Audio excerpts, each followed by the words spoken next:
tonga soa eto amin'ny fandaharana indray sika androany. Any amin'ny tapany faharoa dia nitalian'ny fandrefesatany eto Madagasikara ny vahintsika ka ny tokony ho fantatra raha vity tany ny itondrany fanazavana eto. Fa mialohan'izay aloha dia mpitsara mpisolo pampanohy iray avy eto amin'ny TPI Anosy ny itondra fanazavana mahakasika ny fanodikotinana zaza-tsampitaona na ny détournement de mineur. Faly miarabantsika mpanaraka tsy tapaka ny fandaharana sosy lalàna eto amin'ny fahitalavitra televiziona malagasy. Inona ny antsoina hoe zaza-tsampitaona? Araky ny voarakitra ao amin'ny andinin'ny faharoa ao amin'ny lalàna 7 aotra 3 tamin'ny 20 aogositra 7 momba ny zo sy fiarovana ny zaza, ny antsoina hoe zaza-tsampitaona dia ny olombelona rehetra latsaky ny 12 taona. Izy ireo dia sokajiana ao anatin'ny ireo karazan'olona marefo na antsoina ihany koa hoe personne vulnérable noho ny tsy fananan'izy ireo ny fahaizana manavaka ny tsara sy ny ratsy, ny mahasoa sy ny mety ampidi-doza azy ireo. Antsoina amin'ny teny frantsay izay hoe capacité de discernement. Noho ireo antony rehetra voalaza teo aloha ireo dia mila fiarovana manokana ny zaza-tsampitaona. Ahoana ny fomba maritana ny taonan'ny olona iray? Misy fomba telo ahafahana manamarina ny taonan'ny olona iray. Voalohany dia ny kopia milaza sora-pahaterahana. Faharoa manaraka an'izay eo ihany koa ny taratasy fanamarinana avy any amin'ny mpitsabo na ny certificat d'examen somatique, ary fahatelo farany dia ny didim-pitsarana misolo sora-pahaterahana raha toa tsy vita tao anatin'ny fepitaona ara-dalàna ny kopia. Amin'ny fotoana hitrangan'ny eloko no hamaritana amin'ny taonan'ilay zaza. Raha 17 taona izy tamin'ny fotoana nitrangan'ilay fanodikodiana azy dia iny taona iny no tazomina ao anatin'ny fanenjehana izay ataon'ny fampanohavana, na dia efa feno 18 taona azy izy amin'ny fotoana nametrahany ray aman-dreniny ny fitoriana ilay olona nanodikodina azy. Inona ary ny atao hoe fanodikodinana zaza-tsampitaona? Ny fanodikodinana zaza-tsampitaona dia ny famindrana na ny fitondrana zaza-tsampitaona iray amin'ny toerana hafa ankoatra ny nametrahany ray aman-dreniny azy, ary izany fihetsika izany dia tsy nahazoana lalana avy tamin'ireo ray aman-dreny ireo. Tieloko tia dia voafaritra ao anatiny 4,7 ka hatramin'ny 7,7 ao amin'ny fehezan-dalàna famaizana.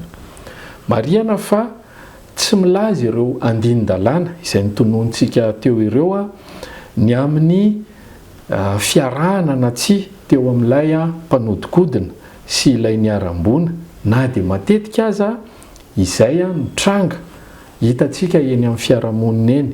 Tsy milaza ihany koa ireo andinin-dalàna ireo ny amin'ny fisinana tsy firaisana ara-nofo teo amin'izy roa ireo, fa rehefa misy ilay famindrana amin'ny toerana izay voalaza teo aloha io dia feno tanteraka ny fepetra ilazana fa misy ny fanodikodinana zaza-tsampitaona. Inona avy ireo karazana fanodikodinana zaza-tsampitaona izay voafaritry ny lalàna, ary inona ny fomba fiseho an'izany? Misy karazany roa ny fanodikodinana zaza-tsampitaona. Voalohany dia ny fanodikodinana zaza-tsampitaona tampitaka na herisetra. Eloka voatondro sy fahaizany andininy fa 4,7 sy 5,7 ao amin'ny fehezan-dalàna famaizana. Amin'ity karazany voalohany ity dia mazava ho azy fa misy ny fampiasana lainga, fandresena lahatra, fandrahonana, fampiasana herisetra na safeli-dratsy. Azo heverina araka izany fa raha tsy nisy an'ireo fomba rehetra voalaza teo aloha ireo dia tsy nanaraka n'ilay olona nanodikodina azy ilay zaza-tsampitaona. Ny karazany faharoa kosa indray dia ny fanodikodinana zaza-tsampitaona tsy nisy fitaka na herisetra. Eloka voatondro sy fahaizany andininy fa 4,7 ao amin'ny fehezan-dalàna famaizana. Amin'ity karazany faharoa ity indray dia ankitsim-potateraka no nanarahan'ilay zaza tsy ampy-taona ilay olona nanodikodina azy. Inona avy ireo sazy nofaritan'ny lalàna mahakasika ireo endrika fanodikodinana ireo? Mahakasika ny fanodikodinana zaza tsy ampy-taona tampitaka na herisetra dia hiarany sazy 5 hatramin'ny 10 taona hatranomaizina. Raha latsaky ny 15 taona ilay niaram-boina na koa nisy ny fitakiana vola natao tamin'ireo ray aman-dreny na ny olona miay an'ilay zaza na ihany koa voamarina aty aoriana fa maty ilay zaza amin'ny fotoana ahitana azy dia asa terivozona mandra-pahafaty no sazy miatra amin'izay. Raha hita kosa nefa fa velona ilay zaza aty aoriana zany dia asa terivozona amin'ny fotoana voafetra no sazy ampiary ny fitsarana. Mahakasika ny fanodikodinana zaza tsy ampy-taona tsy nisy fitaka na herisetra kosa indray izay eloka voatondro sy fahaiziny andininy fa 457 ao amin'ny fehezan-dalàna famaizana dia hiarany sazy 2 hatramin'ny 5 taona hatranomaizina ary lamandy ray hetsy ariary hatramin'ny 7 hetsy ariary. Raha izay no mahakasika ny fanodikodinana zaza tsy ampy-taona, inona kosa indray natao hoe tsy fanehoana zaza tsy ampy-taona na non représentation d'enfant? Ny tsy fanehoana zaza tsy ampy-taona na non représentation d'enfant izay voasokajy ao anatin'ny fandikan-dalàna hafa mifanakaiky amin'ny fanodikodinana zaza tsy ampy-taona na antsointsika amin'ny teny frantsay hoe infraction voisine.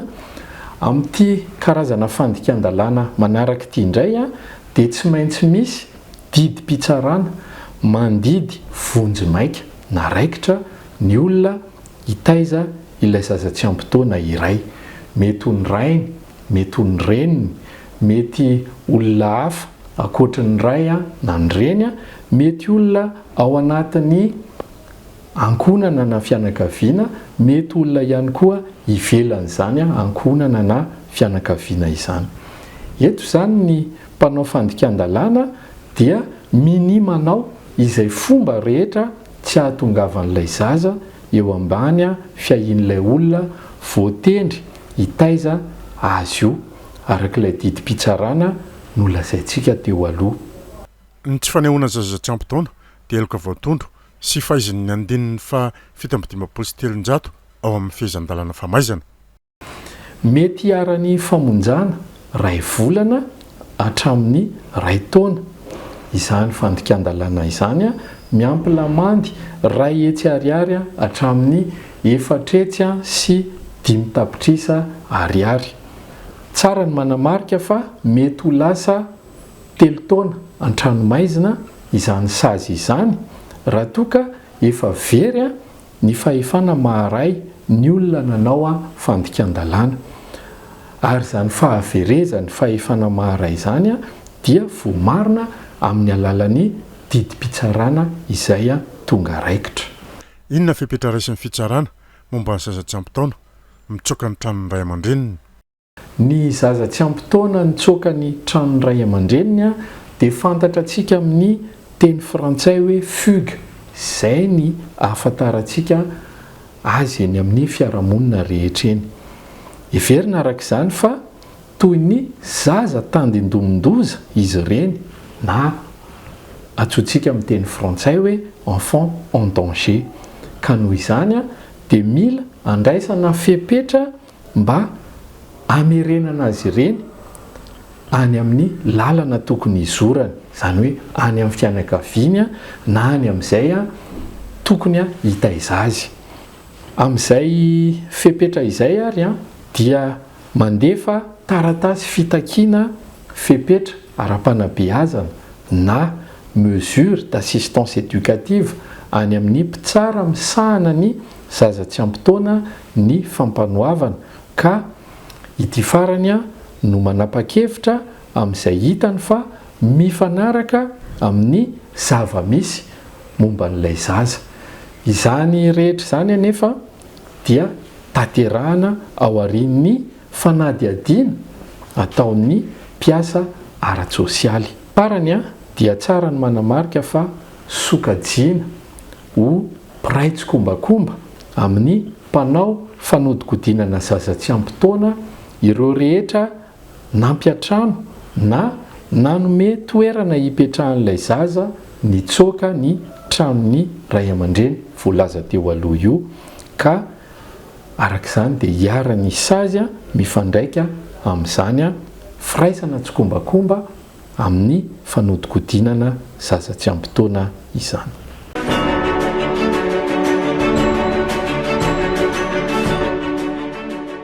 Misaotra ny ministeran'ny fitsarana sy ny televiziona malagasy namokatra an'izao fandaharana zosy lalàna izao nafahanay tato amin'ny fampanoavana na melabelatra ny lohahevitra mahakasika ny fanodikodinana zaza tsy ampy-taona. Misaotra ihany koa tsika rehetra tany atokantrano naharitra nijery sy niaino hatramin'ny farany. Mametraka ny veloma mandrapitafa tompoko lahy sy tompoko vavy.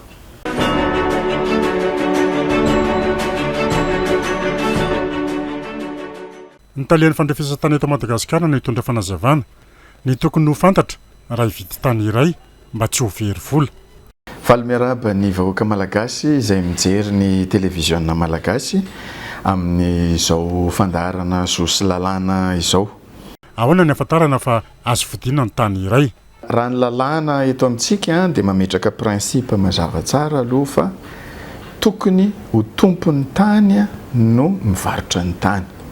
Inona ny dikan'izay? Zany hoe efa misoratra aminao zany ilay tany izay vao azonao amidy io tany io.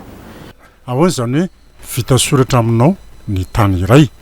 Na io vita titre aminao le tany na io vita kadasitra aminao le tany, zany hoe andalam-panaovana ny titre zany dikan'izay rehefa vita kadasitra. Na io certifié aminao ny tany, zany hoe anananao karatany. Zay zany mahakasika an'ilay olona tompon'ny tany izay hivarotra an'ilay tany.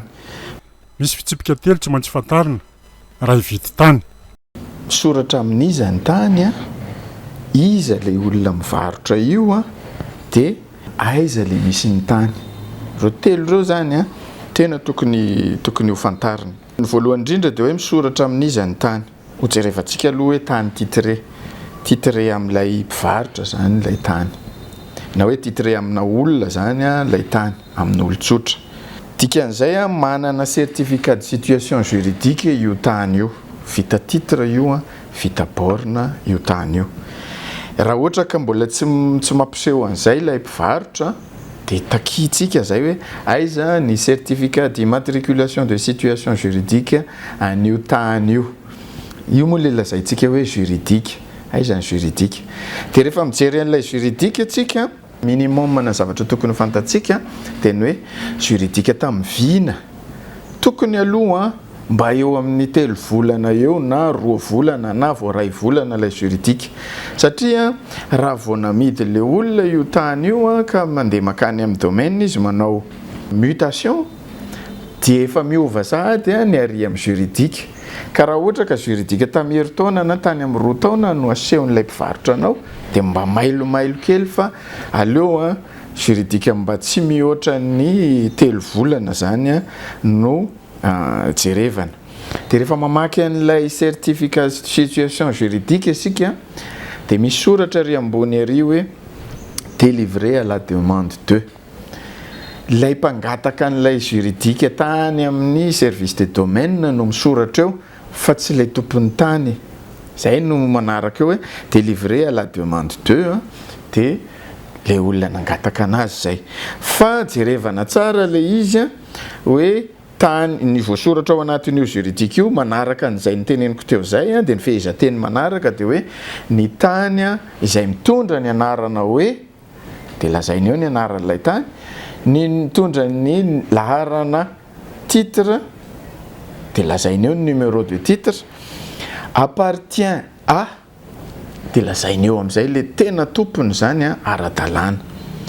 Iza le tena tompony misoratra eo amin'izay? Mety ho maromaro io tompony io mety ho olona ray ihany koa io tompony io. Dia lazainy ao ihany koa ny haben'ilay tany. 5 hektara lay tany. Lazainy ao koa hoe ahoana ny nazahoany ireo tompony ireo an'ilay tany. Mety hoe mividy koa ireo tompony io, na hoe nandova io tompony io, na hoe tena vao nanao immatriculation tamin'ny tany mpanjakana mihitsy io olona tompony io. Voalaza ao anatiny ao io certificat de situation juridique io, ary zay tena mila jerevantsika dia ny hoe misy vesatra ve io tany io. Mety hoe misy vesatra izy, mety hoe misy hypothèque, mety nanaovana trosa tany amin'ny banky, mety hoe misy prénotation io fa mety miady io tany io dia mbola misy zavatra maromaro mbola mandeha any amin'ny tribunal ka mbola tsy tokony etsehana aloha, zay le prénotation. Dia mety koa hoe natao antoka io tany io, mety sahala amin'izay ao anatin'io certificat de situation juridique io daholo no ahitantsika an'izay. Dia ny farany indrindra angambany izay taoko hoe tokony ho fantatra antsika dia hoe misy sonia lay certificat d'immatriculation de situation juridique, zany hoe misy ny namoaka anazy, na mety ho QR code io dia afaka mampiasa telefônina antsika mijery an'ilay izy an'ilay QR code dia afaka scanena somatsara zany izy itsika moa fa miditra amin'ny teknôlôjia vaovao zany dia efa maro ny toerana manao an'izay. Izay voalohany tokony ho fantatra dia ny juridika ny tany. Ny faharoa tsy maintsy fantarina ihany koa dia hoe aiza ny misy ilay tany. Miresaka plan indray zany no ahitantsika an'izay. Eto aloha dia tsoriko marina fa vitsivitsy ny olona mahay mamaky plan ka mampirisika antsika mba tsy ho voafitaka, aleo maka olona mahay mamaky plan, zany hoe maka géomètre antsika. Ny géomètre tonga dia mahafantatra an'io plan io hoe tena izy tokoa ty toerana ty. Iny plan iny zany no ahitana hoe le numéro ny titre tary amin'ny juridique tary ve mifanaraka amin'ilay numéro ny titre ato amin'ny plan. Ny anaran'ny tany, numéro ny titre, ny haben'ny tany, ny superficie zany na ny surface moa filazantsika anazy 4 hektara na hoe 4 mètre carré io tany io. Misoratra ao anatin'ny plan ihany koa zay, sady misoratra any amin'ny juridique izy misoratra amin'ny plan. Tokony ifanaraka zany ny misoratra ao amin'ny plan sy ny misoratra ary amin'ny juridique. Dia ny tena tsara dia tena mijery an'ilay tany eny atoerana mihitsy, satria indraindray koa misy koa ny olona dia milaza hoe eto ilay tany amidiko aminao, nefa tsy mifanaraka amin'ilay plan akory n'ilay toerana torony. Toerana torony mety tsara be manahitaitra anao, nefany tsy zay kay ilay taratasy. Dia zay ilay itenenako hoe tena mila maka antsika géomètre expert mijery an'ilay izy dia mijery azy eny atoerana. Dia ao anatin'io rehefa mijery azy eny atoerana tokony ahita n'ilay borne hoe aiza le limite n'ilay tany amidy io ary misy borne ve ao. Tokony ho fantarina tsara zay zavatra zay ary tokony ho hitan'ny géomètre expert dia mahita an'izay, zay ny jerevany rehefa manao visite eny amin'ilay tany. Ny fahatelo tsy maintsy fantarina ihany koa dia hoe iza ilay olona mivarotra ity tany ity. Move io olona tsy tompon'ny tany akory sa olona tena tompon'ny tany. Tsara jerevantsika ny karapanondrony hoe iza mariny ianao ve lay misoratra ao amin'ny certificat de situation juridique. Raha milaza izy fa tompony ny anarany ao anatin'ny karapanondro dia mitovy amin'izay ny anarana ary anatin'ny juridique. Raha ohatra ka tsy tompony izy dia manana fahefana ve izy hivarotra. Zay mila fantaritsika zay. Inona lay fahefana ananany mahatonga anazy mivarotra an'io. Mpandova ve izy? Dikan'izay raha mpandova dia tokony manana zany acte de notoriété na hoe taratasy fandovana. Zany tsy any amin'ny domaine na any amin'ny topo no ahitantsika azy fa any amin'ny commune mamoaka an'izay taratasy zay. Hoe izavy ny mpandovan'ilay olona misoratra ao amin'ny taratasin'ny tany ao. Fa ny mpandova tsy tokony mandova raha ohatra ka mbola tsy maty ilay tompon'ny tany. Zany hoe ilay tompon'ny tany no tokony mivarotra fa tsy hoe ny mpandova akory fa ny tompon'ny tany. Dia izy no tokony mivarotra an'ilay tany. Fa kosa zany raha ohatra ka tsy misoratra amin'ny tany dia mazava ho azy fa tokony manana an'izay fahefana hivarotra zay ilay olona na amin'ny alalana procuration avy amin'ilay tompony tany io na amin'ny alalan'ny procuration izay ataon'ny mpiara-mandova rehetra na hoe izy rery ihany no mpandova dia izy zany no mahazo an'izay fahefana izay ka mila assurentsika tsara izay hoe fahefan'ny olona mivarotra izay. Raha ohatra ka efa maty ilay tompony tany misoratra amin'ny juridique dia ahoana? Dia mila zany provena zay hoe maty izy, zany hoe aiza ny acte de décès hoe maty tokoa ary ilay olona misoratra ato io. Rehefa hita hoe efa maty tokoa izy dia izay tsika no mijery ny acte de notoriété, izy avy ary ny mpandova. Maromaro ve mpandova? Dia ireo olona mpandova ireo aiza daholo ireo olona ireo? Satria tsy maintsy manao signature ny acte de vente izay olona zay raha ohatra ka misy maromaro mpandova. Zay zany mba tokony ho sura amin'izay zavatra telo zay aloha isika zay vao mandeha mikarakara ny taratasy ny tany aty amin'ny service des domaines. Mila fantaritsika tsara zany ny tany aloha, mila fantaritsika tsara iza ny tompony ary iza io mpivarotra io. Ny tany titré dia midika fa efa tokony ho vita borne. Rehefa titré izy mazava ho azy efa borné ary manana saritany izy manana certificat de situation juridique. Rehefa mangataka an'io juridique io tsika dia any amin'ny circonscription des domaines na ny hoe sirdoma no angatatsika an'izay. Rehefa angataka amin'ny plan tsika dia any amin'ny circonscription topographique na sirtopo no ahitantsika an'izay. Misy 480 ny isan'ny circonscription topographique sy ny circonscription domaniale manerana an'i Madagasikara. Afaka mety ve ny tany vita kadastra fa tsy vita titre? Raha vita kadastra ilay tany dia mazava ho azy tokony ahazo certificat de situation juridique. Ny miova fotsiny dia tsy numéro-na titre sy anaran'ny tany no hitantsika any amin'ny certificat de situation juridique fa ny mahakasikasika an'ilay parcelle ary ny mahakasikasika ny fitsarana izay natao an'io parcelle io hoe rehefa notsaraina izy tamin'ny fitsarana amin'ny teti-vohitra dia nahitana fa irakoto na irabe no manao ny fambolena eo ka misoratra amin'ilay tany. Zay zany no voalaza an'ilay certificat de situation juridique.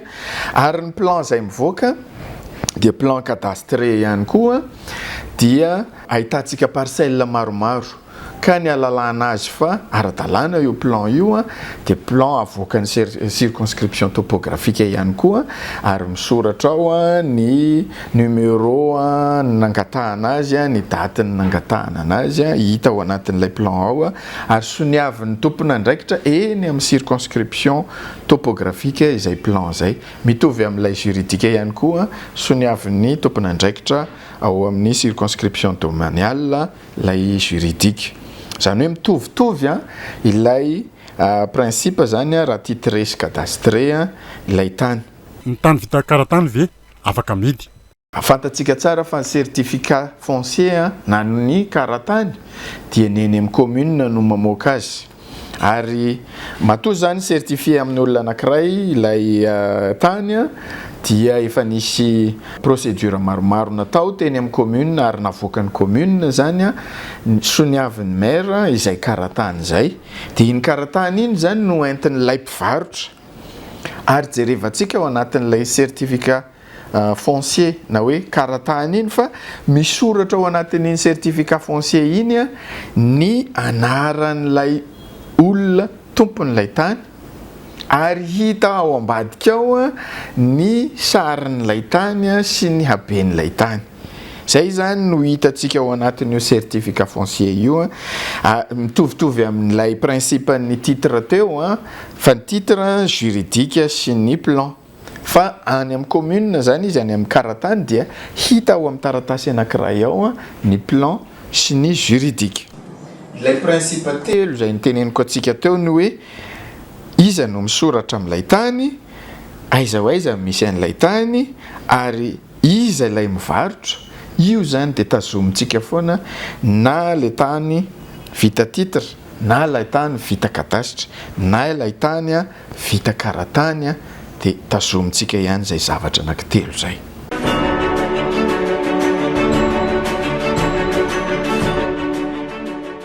Etam-pamaranana ary dia mampirisika atsika anoratra ny tany amintsika mba hahafahantsika mivarotra n'ilay tany raha ohatra ka hivarotra. Fa mampirisika ihany koa ho an'ny mpividy. Ianao raha hividy tany volanao no ho atontonanao ao. Hevery fotsiny hoe raha misy olona mivarotra bisikileta anao tsy maintsy anontanianao aloha hoe anazy tokoa ve io bisikileta io. Misoratra amin'izy io, aiza ny taratasiny io. Ary ity mpivarotra ity ve ilay misoratra ao anatin'ny taratasin'ilay bisikileta. Ary aiza le bisikileta, mila jerevanao tsara mihitsiny. Bisikileta mandeha ve?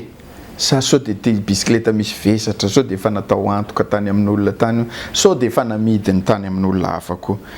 Ka raha vao tsy azo antoka dia mampirisika atsika aza mividy aloha raha tsy teo very vola satria tsy tery lalana ny ratsy. Aleo tena assurentsika hoe tena tompon'ny tany no mivarotra. Complet tsara ny taratasy izay vao mividy. Raha tsy manaraka an'izay tsika dia mandray risika ho anareo ihany ilay risika. Mety ho very vola, mety hahazo tany miady ary mety tsy ho azonao mihitsy ary io. Mety ho lany vola amina resaka ady fotsiny ianao, ady tany. Ary mampisy tsy fandriam-pahalemana moa efa fantatsika izany. Akamaroany raha vao miresaka hoe ady tany dia matetika tany tsy ananana taratasy no vidian'ny olona ka mahatonga anazy ho very vola, mahatonga azy hoe tsy anaiky mihitsy satria efa nampiasa vola dia lasa mampitombo an'izay tsy fandriam-pahalemana izay. Mety ho azonao ny tany, mety tsy ho azonao ny tany, izany hoe risika dia anao rery ihany raha ohatra ka mividy tany tsy misoratra amin'ilay tena mpivarotra.